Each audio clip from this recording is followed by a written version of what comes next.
Magandang gabi mga kabrigadang Pinoy Survivor. Happy Friday, magandang umaga, magandang tanghali. Thank God it's Friday, TGIF. A happy weekend para sa lahat. Okay, so I hope you're all doing well. Hinay-hinay lang. Ganun pa rin tayo. Painitan ng ulo, pastres ng pastres ang Pilipinas. Pero wala naman tayong magawa.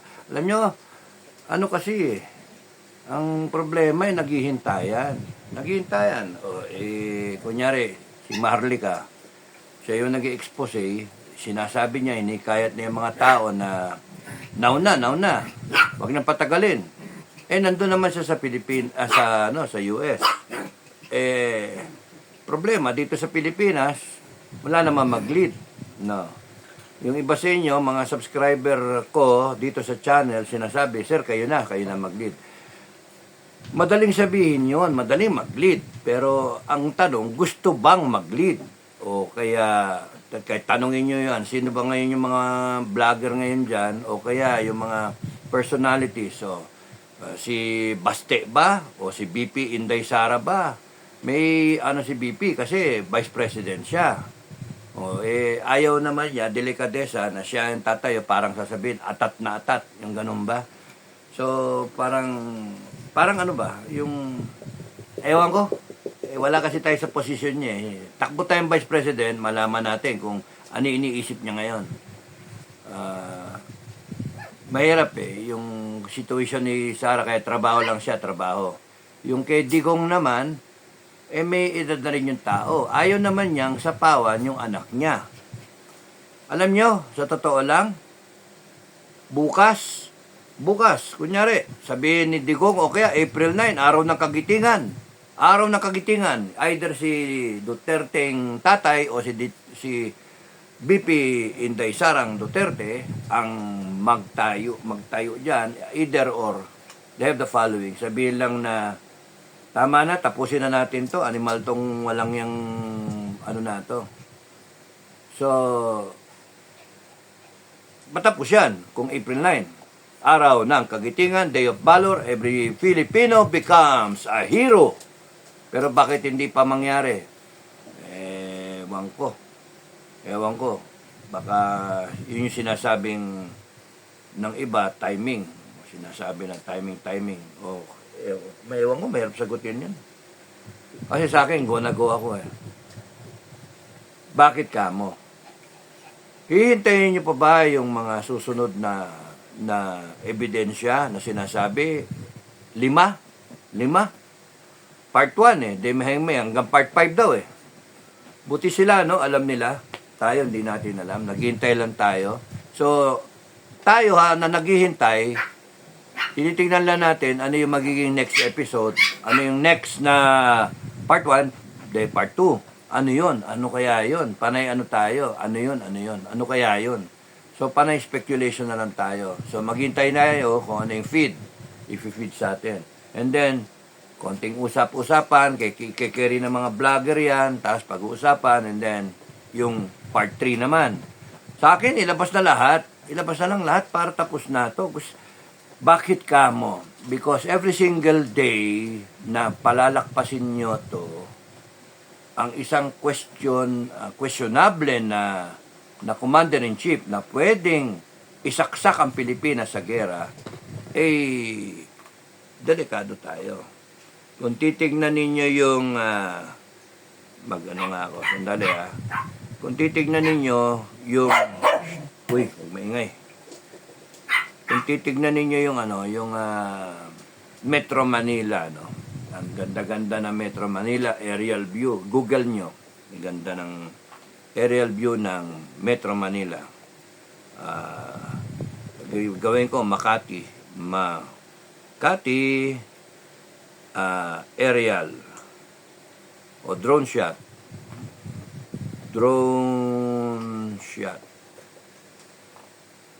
Okay. So, habang nag-iisip ang aming internet kung magko-connect o hindi. Image. At ako hindi mahiya kung basag ang aking cellphone.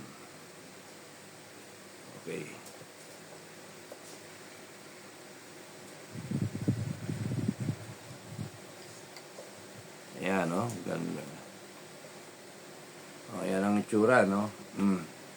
Oh, yan, oh. Oh, yan. Ang ganda, di ba? Oh. Ang ganda, oh. Oh. Ah.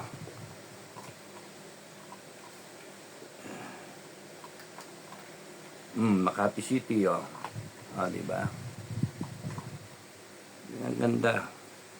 Oh, sa gabi, oh. Oh. Oh, isa pa, sa gabi. Diba? Oh. Take a good look. Kaka-interview ko nga pala sa SMNI. Isa to sa sinabi ko na buti nila meron silang stock na picture. Tuloy ng mga tao nila. Yan, oh. So, what am I driving at? Pagka may question sa ating Commander-in-Chief, okay, doon muna tayo. Erase. Review. Ano tawag doon? Back ano muna tayo. Yung in-expose ni Maharlika na ebidensya na galing sa PIDEA, sinagot kaagad ng Malacanang ng PIDEA. Sinagot nila PIDEA, no? Pinangsagot nila. Na sinasabi, ano yan, fake. Si Maharlika, fake. Hindi ba naman talaga gonggong yung bakit pa sasagutin yung PIDEA? Kaya nga naglalabas, sa tingin nyo ba, mag-i-intensyon si Maharlika et al. Grupo, lahat, na maglalabas sila ng fake? Kulong sila. Hinahamon nga magdemandaan. Sige, demandan nyo siya. Kasuhan nyo siya. Yun yung dapat, ang sagot na lang dyan mismo, BBM. Kaya nga sinasabi ko, AFP, PNP, isubject ang presidente, si BBM, into an honest to goodness, unbiased, and a public drug test. Kasi pagka nagkaroon ka ng drug test, sigurado yun, lilitaw. Na wala lang dayaan, malilitaw. Bakit hindi nyo ginagawa? Kaya kinakailangan salag-salagin nyo. Hindi kami tanga eh. Ibig sabihin, talaga nagdudurog ang presidente, si BBM. Kaya, nung pahinamon ni Duterte, Tatay Digong, January 29 ba yun? Tapos sinundan ko, March 31, lumipas. Sabi ko nga, pagka dumating yung March 31, hindi ka nagpapadrug test, isipin na lang namin, talagang bangag ka, durugista ka talaga. You cannot remain as president. Biglang lumitaw tong kay Maharlika, April 1. Oh. Tama-tama, lumitaw, sinasabi, yung PIDEA, talagang nasa drug watch ka. Ngayon, sasabihin ninyo, fake yan. Hindi. Mali yung sagot. Excuse me, dapat ang sagot dyan, excuse me, dapat ang sagot dyan, drug test, honest to goodness. Mahal kong Pilipino, bilang inyong presidente, naintindihan ko na ang inyong sinasabi na ako ay na-involve sa drug test, sa drugs noon, noong 2012, ay sabi niya, para matapos ng lahat ng to, ay aharap ako sa isang drug test. Di ba? Tapos. Hintay na ng tao yun. So, ba't di nyo ginagawa? Ang daming salag-salag. Kaya lalong nag-aano yung tao, nakukumbinsi utak ng tao na hindi naman tanga, na ikaw talaga gumagamit ng droga, BBM. Ikaw talaga nagsisingot sa cocaine. Ngayon, ang tanong nga, hindi pwedeng patagalin ka sa pwesto ng basta-basta without a drug test. Presidente ka ng Pilipinas, hindi pwede yun na presidente ng Pilipinas, ganun ang magiging istorya. Yan, tignan niyo yung Manila, yan ang tsura ng Manila, yun yung argument. Yan yung, malabo. Yan. Okay, yan ang Manila, So, ang punto, pagka ikaw, masama ang gising mo, sabi ko nga, pagka ikaw nakipag-away ka sa asawa mo, masama ang gising mo, nagbangayan kayo, nagkakabukulan nga kayo eh. So, ang problema dyan, paano kung isang araw, masama ang gising mo at doon tayo papunta, mag-declare ka ng gera. Sabihin mo sa mga armed forces mo, putragis yan, init ng ulo ko. Upakan nyo ngayon China. Palubugin nyo yung barko. Dati sinasabi ko sa AFP, sinasabi ko openly sa inyo, sa mga vlogs ko na ang pinakamaganda niya para respetuhin tayo ng China, na binubuli kasi tayo, the way to answer a bully is sagutin mo talaga, upakan mo talaga. Pakita mo na hindi ka pwedeng api-apihin. Wala. Ang sagot natin diplomatic protest. Nakakadaan daan na tayo, 500 plus, closing to 600 na tayo Panay diplomatic protest tayo na wala namang ka-ano-ano, ka-torya-torya, predictable. Kaya yan ang nangyari sa atin. Ginagago tayo nila ng China. Kasi alam nila, predictable tayo. Nako.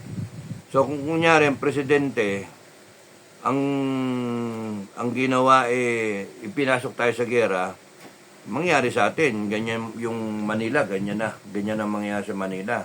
Ganyan, Ukraine yan, no? Ukraine, no? So, you see yung pinakita ko sa yung building kanina, Manila, ganyan, mangyari. Lahat ng ginera lahat ng, ganyan, mangyari sa atin. Totoo, pwede ba mangyari? Of course, pwedeng mangyari. Ngayon, ang question na tamang itanong, sasapalaran ba natin na ang Pilipinas magago? Ay, nako. Masira. Magkaroon ng destruction ba? Masira, Tapos, giba-giba search nyo na lang.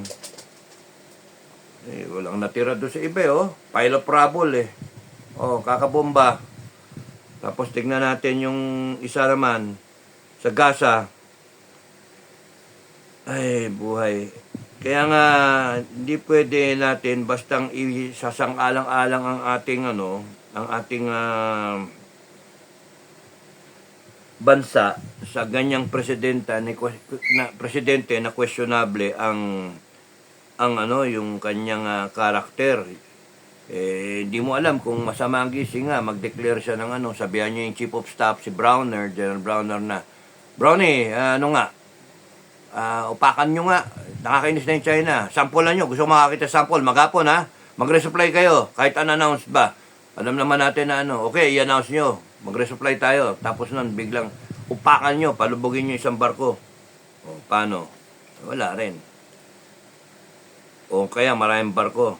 Ito naman, Gaza, yan yung hospital. Gaza Hospital.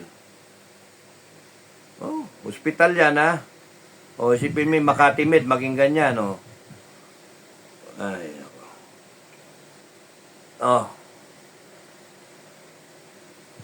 tingnan nyo yung mga, isipin nyo, kung kayo may kondo kayo sa Maynila, yung pinagmamalaki nyo, ganda-ganda ng kondo ko. Tapos bombahin kayo ng mga rocket. Di ba? Lalo kung umuwi tayo sa nuclear. Ayoko ng gera. Pero kung kunyari patapangan na lang patapangan, okay lang, pwede, lalaban. Mga MUP lalaban, mga retired na sundalo. Yan sila Macanas, tsaka si Metran, lalaban yung mga yan. Kahit kami nirarayuman nagpuputian ng mga book namin, lalaban kami. Pero yung, take a good look. You want your country to be like that. Diba? I think made my point. We cannot allow na yung bansa natin, mauwi sa ganyan. Namimiligro tayo. Kumbaga sa pumupuro tayo. Uy, puro na. Bingo! Yun. Ang Amerika nga, sabi ko nga, kailangan ng Amerika na magkagulo dito sa parte na to. Why? Good for them. Business nila yung yung barrel, maganyan. Business nila, rocket. Ilang bansa na bumili ngayon ng sa kanila, submarine. Ilang bansa bumibili ng mga FF na yan, F-35, F-22, F-16. Di ba? Kasi nga, sorry US, pero nandun yung instability. kumbaga sa ano, ako ang bida rito, ako ang number one dito sa buong mundo, ako lang, walang pwedeng umano sa inyo. Well, maunahan ako, Russia, gera. Iran, gera. Ngayon, China, gegerahin. Pero, kung titignan niyo yung pattern, walang harapan na gera. Tapos sila doon, ayaw na nila ng harapan, proxy na. Kasi yung sa Vietnam, diretso sila ang nakipaggera. Natalo sila doon Nakakahiya, how humiliating na ang isang superpower, tatalunin ng mga nakaitim na pajama, nakapaa, na sumusot sa ilalim ng lupa kahit anong bombang gawin mo, carpet bombing, napalm bomb, apoy lahat, wala. Nagyoyosi lang yung kalaban, yung Vietcong, nun sa ilalim, doon sa may drum, na ganyang kaliit, nakasiksik, yosi-yosi, nakahiga. Nihintay nilang mawala yung bombardment. Paglabas nila, lahat sunog. Sunog na, lahat abo. Pero siya, okay lang. And then fight the war another day. Natalo Amerika. So America cannot afford to lose a war in humiliation. That's why ang naging doktrina, naging practice nila ay proxy. Proxy, ganun din ang Russia. Kaya kung titignan nyo yung Afghanistan, merong Russia, merong US, pinaglaban, minsan yung manok ng US, nagiging terorista. Kasi napabayaan, Bin Laden. No? Kasi galit Kumbaga sa vlogger, kung para maintindihan, may vlogger, inutusan ng Malacanang, yes sir, o bira ng bira yung vlogger, yung ayaw bayaran. Ayun, nagalit yung vlogger, bumaliktad. Ganun din. Nagalit si Osama Bin Laden sa walang katorya-toryang ginawa sa bansa niya. Ayun, umupak sila, 9/11. Pero yung doktrina ngayon ng US is proxy. We do not get involved ourselves because it is not popular in mainland US na lalaban tayo and we bring home Americans, yung mga anak nila, babalik body bags. Yon ang ng Amerika. Supply lang tayo ng supply ng gamit because pagka tayo nagsusupply, kumikita tayo. That's how, merchant of debt nga di ba? So that's how na makakabayad sila ng napakalaki nilang utang. Kung kani-kanino, kung sa China, may utang silang malaki. So, ganon. Di tayo, biglang naging presidente si BBM na may mga nakahold na ginto. Kahit anong dinayang gawin, na-interview nga yung nanay niya, si Madam Imelda, sinasabi kinukumpirma, pinakita yung kwarto, panay mga dokumento, tapos pinakita kay Mel Chanco, you search na sa YouTube, Mel Chanco interview with Imelda. Pinapakita, tsaka marami pa mga video, pinapakita na, isang bangko lang is how much? Is this billion? Million? No, billion. 900 billion? Pinuntahan ni BBM yung country na yon. Pinuntahan niya. Kasama yung country na yon sa binisita niya. Kung pagtatayapin nyo, mukhang yung mga pinupuntahan niya ay mga big ticket na mga deposits. Question mark. Question mark. Kasi may mga nagsasabi na mga manok na there are 170 plus banks all over the world where there are deposits. Para mga in cash or in gold. Okay, so yun yung nung naupo siya, ang alam ko, bago siya maupo, mula noon, sometime, nung wala na ako sa service, there were people who tried to get in touch with me, ask for advice, and they wanted to bring out the money.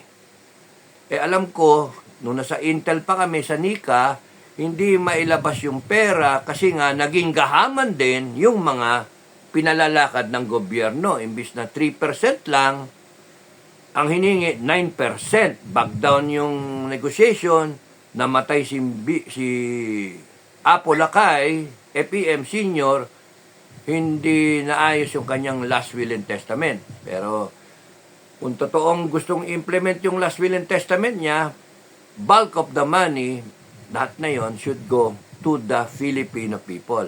Ano na nangyari ngayon? Magdadalawang taon na siya nakaupo.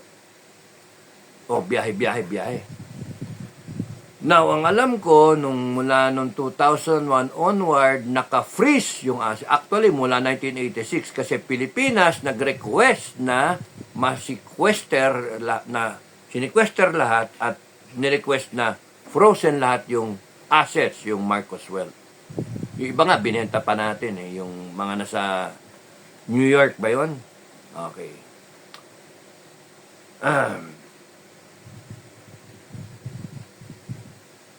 So, nang naka-freeze yung assets, merong mga nag-a-attempt na maglabas kasi beneficiary daw sila or trusted na may mga dokumentong pinepresent. They went through the process and then nung lumabas na yung pera, boom, in limbo yung pera na hold ng mga kano. So, ang daming attempt na gano'n Kung merong billion and so on. So, biglang umupo ngayon si BBM.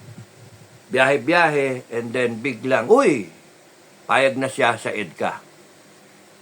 So kung may X-Men sa Pilipinas, definitely, ang isang suspect dyan, si BBM ay member ng X-Men. Kasi may mga X-deal. X-deal talaga. Kasi ang question naman dyan, tama ba yung ikaw, presidente ng Pilipinas, and then nandoon yung lingering thought na kaya ka lang pumayag sa US bases, hindi dahil sa kapakanan ng Pilipinas.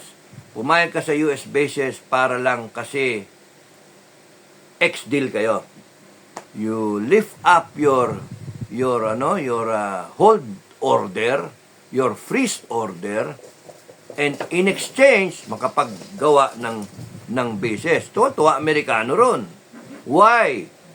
Why, wala silang binabayad na renta sa Pilipinas dahil yung ibang bansa kung saan sila may bases, ang dami nilang binabayad.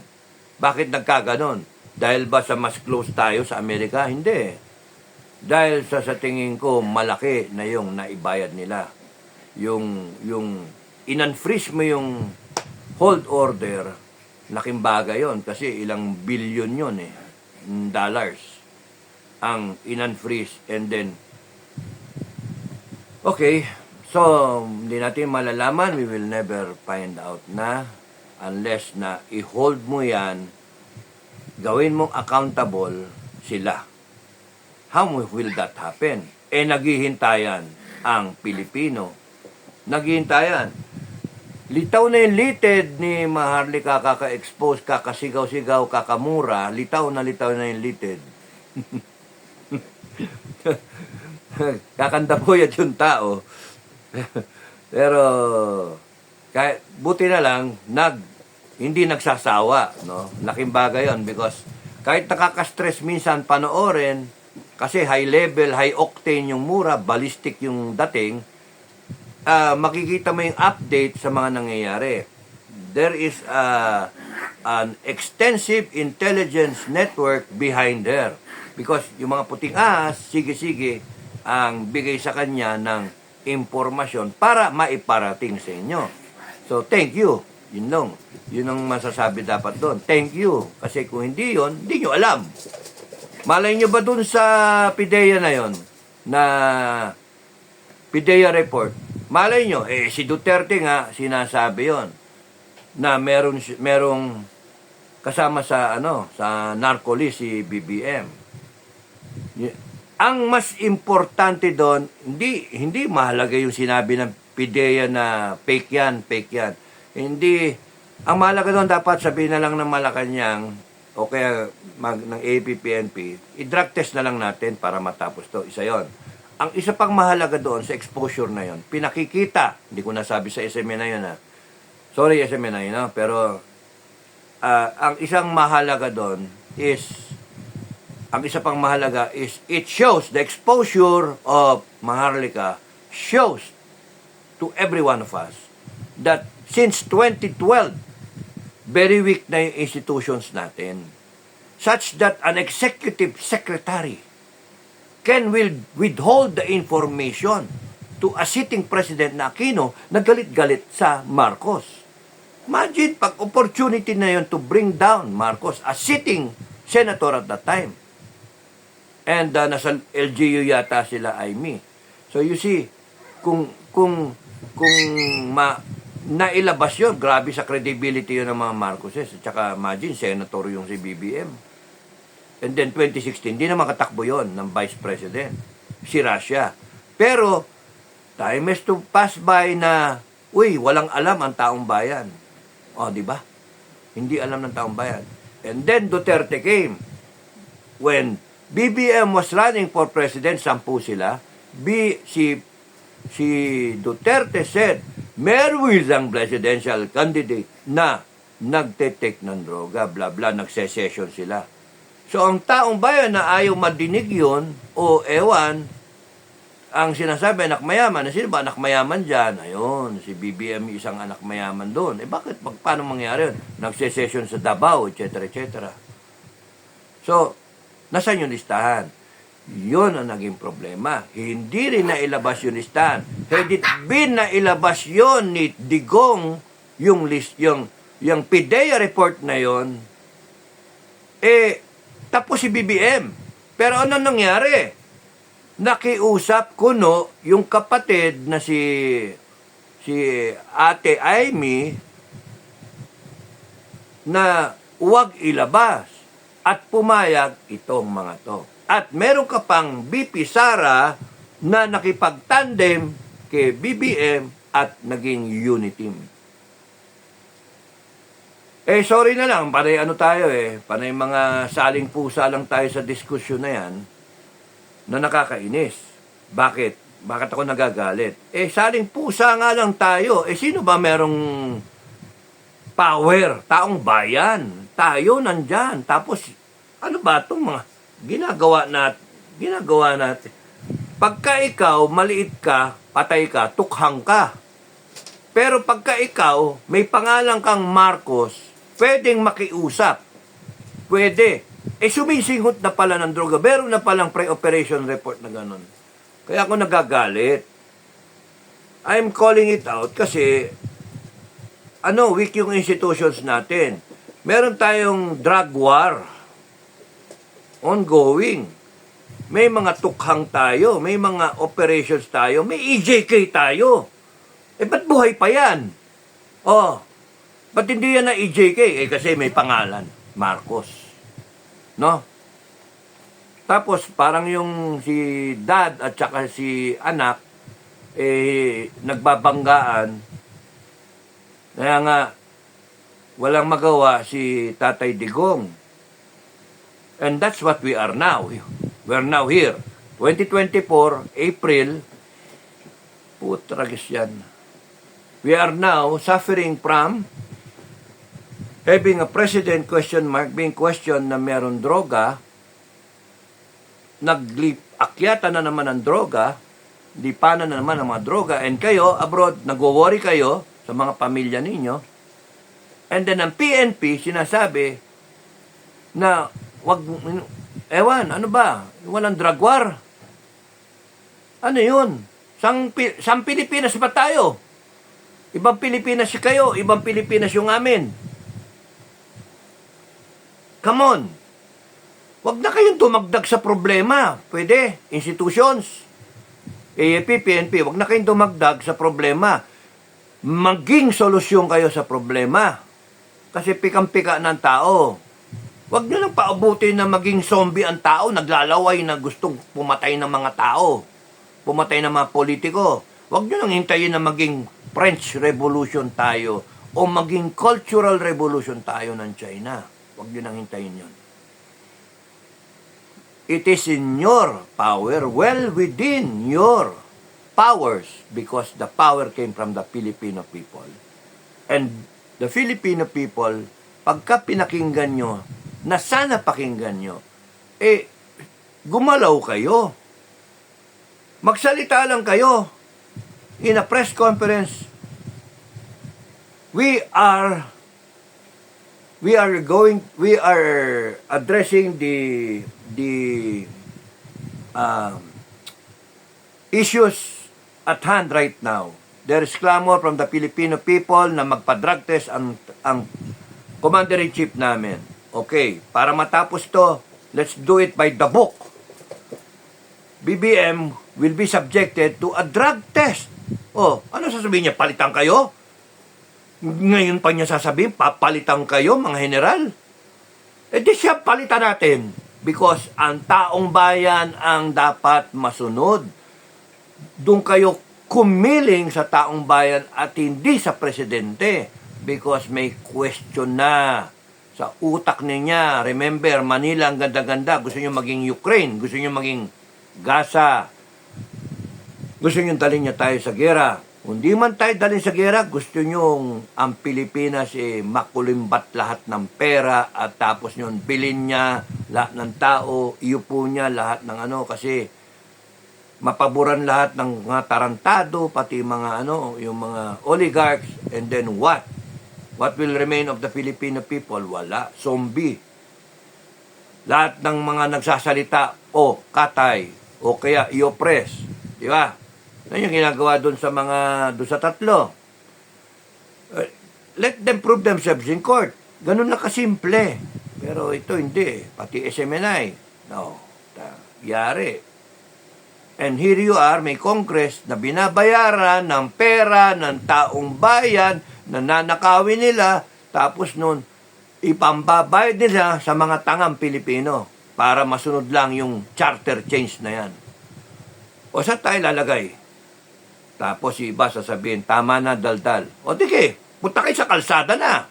Simulan nyo. Ang galing sa iba, ganun ang ganong, tama na, daldal. Kailangan may mangyari na. Sige, go ahead. Kalsada na kayo. Hindi kasi nag-iisip Kaya nga sinasabi ko, kahit si Atty. Trixie Cruz Angeles, o si Panelo, o si Roque, o si Pastor Kibuloy, o sino pa, o si Paras, o sino pa yung mga consistently na Glenn Chong, Maharlika, umuwi siya sa Pilipinas. Ay, pagkadating niya sa airport, yari si ganyan. Yayarin talaga yan. Ay, pagka-uwi sa Pilipinas, sabihin sa amin, we will give you protection. Even if lahat ng mga retired na gustong mag-volunteer, we will offer you protection. Pero kahit anong galing ng mga nagsasalita, kahit anong galing, walang mangyayari kasi naghihintayan. There is so much respect for the Dutertes, for Tatay Digong, for Sara, na hinihintay yung hudyat. Hinihintay. Kung sabi ko nga, April 9 nga, pinag-isipan ko yan na maigi. What if bumaba ako, iwanan ko yung lungga ko, pumunta ako na Maynila, sabihin ko sa inyo in a vlog, putragis niyan, tapusin na natin to. Tapusin na natin to. Yung with all the passion, with all the emotions, with running high, and all this exposure going on, all this vlog, all this real talk coming out, and all the fire in all of us, araw ng kagitingan, tapusin na natin to, mga Pilipino. Bababa ako Maynila, bababa ako, putragis yan. Magkita-kita tayo doon sa lugar na to. Magkapi-kapi lang tayo. At pagka nakita mo, imbitado lahat. AFP, imbitado kayo. PNP, imbitado kayo. Kung ayaw nyo pumunta, yung next in line, lahat kayo, buong AFP, imbitado kayo. PNP, imbitado. Lahat ng MUP, imbitado. Real talk, gusto lang natin magkakilala tayo. Face off, sino ba talaga dito ang magigiting na Pilipino? April 9, tapusin natin to. Hi! Yung mga gustong makakilala. Ayan pala. Tapos andyan din yung mga personalities involved. Pero pagka senator, baka masapa ko Ay, pambira kayo. Resolution 9. Resolution 9, explain. Liquidation by resibo dapat. Tapos kayo, gaganyan-ganyan kayo, Duterte, walang iwanan. Anong ginawa nyo sa taong bayan? Iniwan nyo yung pera ng taong bayan, nilustay nyo, kumabig kayo. Tapos iboboto, itong mga Pilipino naman, iboboto pa ninyo. 2025, boboto ninyo. Hoy, nako. Ano tayo meron? Kaya nga sabi ko, pinapaikot lang kayo ng mga politiko, pinapaikot kayo. And then what? Yun ang laging tanong, and then what? You want a change in leadership, and then what? Sabi ko pa, A, B, C. A, senaryo, Amerikano nagpapakilos dun sa gusto nilang outcome na BBM ultimately either na mag-declare ng martial law or mag-gera with China. Gusto yun ng Amerika. Para, nandiyan na yung mga nandiyan na yung mga bases, nandiyan na yung mga grabe missile, tao. Ilan yung dumating na mga tao, libo-libo. O, tapos isang push mo lang, parang, nandun kayo, tayo lahat ngayon sa bangin, nandun si BBM, tapos sinasabi ng Amerikano, tulak mo. Tutulak niya si General Browner. Pakal nyo. O, tapos tawa tayo, bangag. O, bangag pa more. Malintik na yan. O, tapos gera na, pika yung China. Sasabihin ng Pilipino, ano yung sabihin ng mga defense officials natin? Wala kayong dapat ipangamba. Because America has got our back. O, nandiyan sila. Nandiyan ang Japan, nandiyan ang South Korea. Mga ulul, mali yung ninyo, isip ninyo. Kami, okay, taong bayan, ayaw namin ng gera. Di ba mahirap, di ba, madaling intindihin yon? No to war. Maliwanag yon. No to war. Pagpipilitan nyo yung gera, delikado kayo sa amin. Because sinasabi ko na nga, kung AFP, in-order kayo ng gera, in-order kayo martial law, you do not follow. You follow the Filipino people. No to war. We want neutrality. Neutral state tayo. Tama yung friends to all, enemy to none. And while we're being neutral, pinapalakas yung armed forces which was neglected over the past years, 30 plus years, 38 noon pa, yung 6 years ng kay Duterte, nadagdagan yung budget. That's why ang dami, may mga asset na tayo ngayon. Pero yung mula nung panahon ni Cory, pinabayaan ng politiko natin. Kaya nga, tapos ngayon mga politiko ngayon, sasabihin, we have to fight, we have to defend, etc., etc. Kayo mauna. Congress Senate, kayo mauna. Total, isara namin. Kayo kung magkatotoo tong people sa declaration na to, tong people's initiative na genuine na initiative, tong people's transition,